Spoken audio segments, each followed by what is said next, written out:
Bhupalpally municipality పరిధిలోని కారెల్మాక్స్ colony 25వ వార్డులో నెలకొన్న సమస్యలు పరిష్కరించాలని మాట్లాడితే స్థానిక కౌన్సిలర్ భయభ్రాంతులకు గురి చేస్తున్నారని సిపిఐ మహిళా సంఘం నాయకురాలు ఆరోపిస్తున్నారు.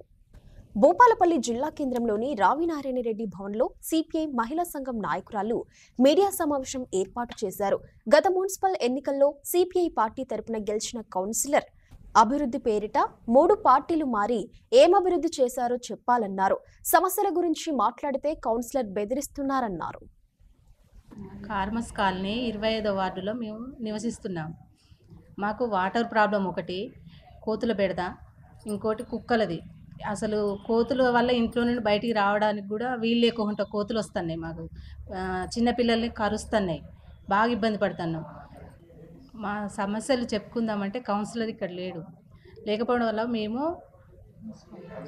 కమిషనర్ ఆఫీస్కి వెళ్ళి సిపిఐ ఆధ్వర్యంలో వెళ్ళి మేము వినతి పత్రం ఇచ్చి వచ్చినాం.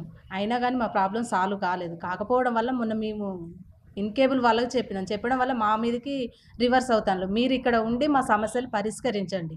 మాది 25వ వార్డు. కౌన్సిలర్ని మేము అందరం కలిసి గెలిపించుకున్నాము. ఒక్కరోజు కూడా మా వార్డుకి వచ్చి అసలు సమస్యలు అస్సలు తీర్చట్లేడు. కోతులు బాగున్నాయి, కుక్కలు బాగున్నాయి, నీళ్లు కూడా టైంకి రావటం లేదు. ఈయన పోయి వేరే చోట ఉన్న మంజునగర్లో ఉంటున్నాడు. అక్కడ ఖాళీ చేసి వచ్చి మా సమస్యలు మా వీధులలో తిరగాలి, మా వార్డులలో తిరగాలి, మా సమస్యలు అన్నీ తీర్చాలి. కోతులు బాగుంటున్నాయి, బయటికి రావాలంటే భయం వేస్తుంది. నీళ్లు టైంకి రావట్లేదు. మేము వెళ్ళి కమిషనర్కి అదే నీళ్ళు రావట్లేవు అనేసి, కోతులు ఉన్నాయి అనేసి మేము లెటర్ ఇచ్చినాము.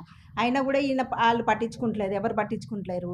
ఇప్పుడు కౌన్సిలర్కి చెప్తున్నాము, నువ్వు అక్కడ ఖాళీ చేసి వచ్చి మా సమస్యలు తీరుస్తావా లేదా, లేకుంటే మీ ఇంటి ముంగట ధర్నా చేస్తాము.